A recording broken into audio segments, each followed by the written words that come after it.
We're your anchors from Channel 67 News. I'm Joey DePaffi. And I'm Garrett Wacha.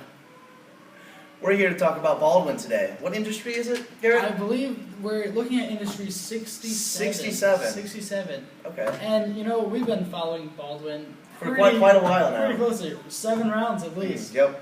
And only one left. One left. Round 8. This could make it. It's a tight race. It really is. The results we have from, well, as you know, we brought in 2 representatives. Yes, 2 guests from Baldwin to come speak today. Greg and Jose Great here today. Right now, Baldwin stands second in their industry. And that's only by about 10 million in sales. 10 million? That's close. That's really close.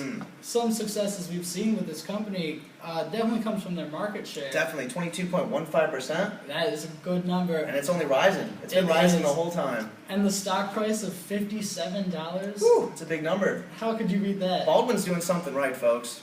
It is. Cumulative profits sit at about $72 million right now. That is phenomenal. And I believe Greg is standing by waiting for us to send it over to him. Okay, well, you know what? We're going to send it over to Greg, and he's got some more information for you. Here you are, Greg. Thanks, Garrett. For Baldwin, our main focus as a company was the market value. As you can see, our market cap was extremely high and was the leading of the industry. So initially, we took a high weighting of that category. We also took a high weighting in stock price. Our stock price was also one of the leading in the industry, so therefore we were able to increase our total score by putting a high weight for stock price. Another area we were extremely successful at was our return on sales. Return on sales is our net income over our sales. We were one of the leading companies in terms of sales. However, we were able to keep our net incomes high by reducing our expenditures, which led to a higher return on sales.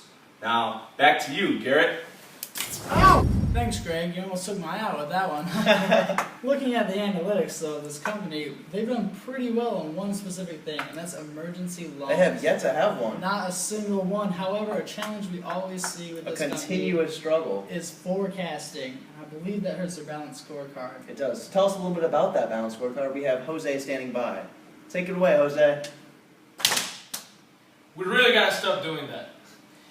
Looking at the balanced scorecard, the 2 items that stand out the most are contribution margin, first of all, in which Baldwin in the industry seat 7 obtained 5 points out of 5 possible. This is due to our 38% contribution margin, which is basically the total sales minus the variable cost divided by the price. That will give us the contribution margin per unit. The other item that really stood out in our performance for this industry was the customer buying criteria, since we obtained a little more than 50% of the possible points. This is due to the very poor scores that we obtained in one of our products, specifically in the low tech, which was Baker. Since the customer buying criteria is how closely your products meet customer criteria, sales weighted. We got a 2.9 out of 5 points possible. Now back at you, Joey. Thanks, Jose. Now here at Channel 67 News, we've noticed that Baldwin as a group has actually learned the basics to running a business. I believe they have. They've also learned how to balance work well and work well as a team. And I believe that's all we have for Baldwin tonight. It is. That's all we have tonight for the news. I'm Joey DePaffi. And I'm Garrett Wacha, leaving you folks with the weather. It's raining sideways!